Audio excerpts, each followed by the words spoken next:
Psalm chapter 40. I waited patiently for the Lord. He inclined to me and heard my cry. He drew me up from the pit of destruction, out of the miry bog, and set my feet upon a rock, making my steps secure. He put a new song in my mouth, a song of praise to our God. Many will see and fear and put their trust in the Lord. Blessed is the man who makes the Lord his trust, who does not turn to the proud, to those who go astray after a lie. You have multiplied, O Lord my God, your wondrous deeds and your thoughts toward us. None can compare with you. I will proclaim and tell of them, yet they are more than can be told. In sacrifice and offering you have not delighted, but you have given me an open ear. Burnt offering and sin offering you have not required. Then I said, Behold, I have come, in the scroll of the book it is written of me, I delight to do your will. O my God, your law is within my heart.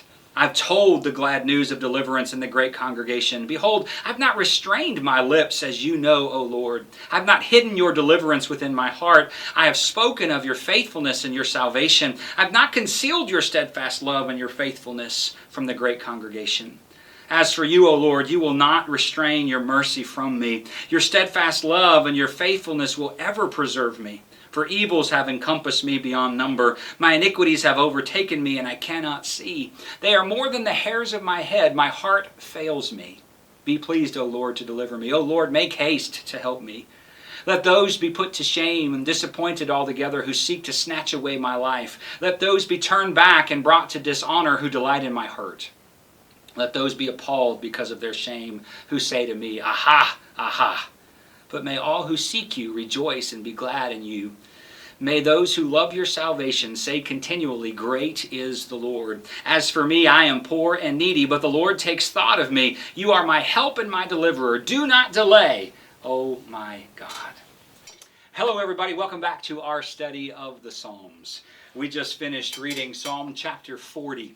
And I know that throughout this course of video teachings from the Psalms, we have talked a lot about waiting on the Lord. But I think we need to mention it again because David mentions it again in verse 1. He says, I waited patiently for the Lord, and the Lord heard me.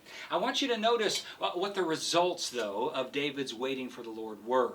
It's kind of like, I waited and God answered with this. And this is what verses 2 and 3 are all about.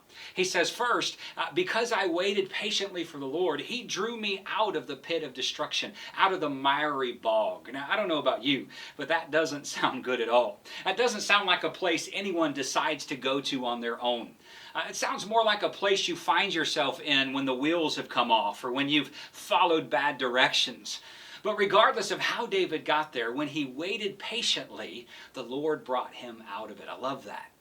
He also says in verses 2 and 3 that God set David's feet on a rock, on a solid ground. So contrast that with the miry bog. David was rescued from the bog of destruction and he was put on the solid ground. I love that contrast. At the end of verse 2 it says God made his steps secure. Yes, that's good. Finally, David says God put a new song in my mouth, a song of praise to the one who rescued him. He also goes on to say that when people see the rescue that God gave me, they're going to hear this song of deliverance, and many others then will put their trust in the Lord. I love that. When you hear all of that, I think it's easy to see why the person who trusts in the Lord is blessed, as verse 5 says. Now, what comes next, I think, is the heart of Psalm chapter 40. David says that God does not delight in sacrifices. He does not delight in offerings. He hasn't required burnt offerings or sin offerings. Now, please don't misunderstand. This doesn't mean that those things aren't important, but it does mean that God desires something else above and beyond that. And we find what that is in verse 8.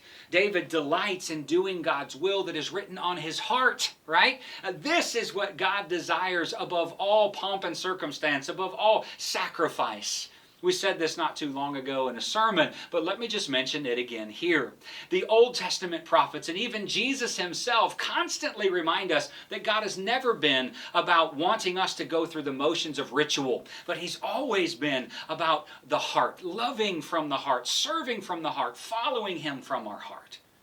David says in verse 10 that he has hidden God's deliverance in his heart. He hasn't hidden his deliverance in his heart. Instead, he has declared that deliverance. He hasn't concealed God's faithfulness. He's told everyone about God's faithfulness. And because David has followed God from the heart, I want you to listen to the outcome. That's what verse 11 is all about. Verse 11 says, because I have followed you from the heart, you will not restrain your mercy from me. Oh, isn't that good? Your steadfast love and your faithfulness will ever preserve me. Yes, this is what happens when we follow God, not just from a checklist mentality or from a go through the motions mentality, but when we follow Him from the heart. And with that thought of God's mercy and faithfulness ever before David, he turns back to his troubles, and then he's able to call on God to deliver him out of those troubles. I like how David says it. He says, be pleased, O Lord, to deliver me. And here's the greatest news of all. God is pleased to do just that. He did it for David, and He will do it for us too. What a God we serve. And so after calling on his enemies to fail, David finishes this psalm by calling on all who seek God. Is that you? Are you one who seeks God? He calls for them to rejoice and be glad. I want you to hear that, right? In spite of the attacks of the enemy, in spite of the troubles that David is facing, being more than the hairs on his head, this psalm talks about, he rejoices, and he calls on all who seek the Lord to do the same. But it's not just rejoice. It's say it out loud. Say it so others can hear. We would say shout it from the rooftops, right? And what are we to shout? Great is the Lord. Great is the Lord. David knows that God is just absolutely incredible, that there's no one like Him. And so he ends this incredible psalm with that thought, that God knows us, God notices us, and God takes thought of us. And then He moves to be with us. What an incredible God we have. That's Psalm chapter 40. We will wrap up this study of the Psalms next week as we dive into Psalm chapter 41. I'm so glad you joined me today. I hope this psalm will be a blessing to you as you go about your week. Don't forget to put in a good word for Jesus everywhere you go. And until next time, may God bless you and yours as you strive to live for Him.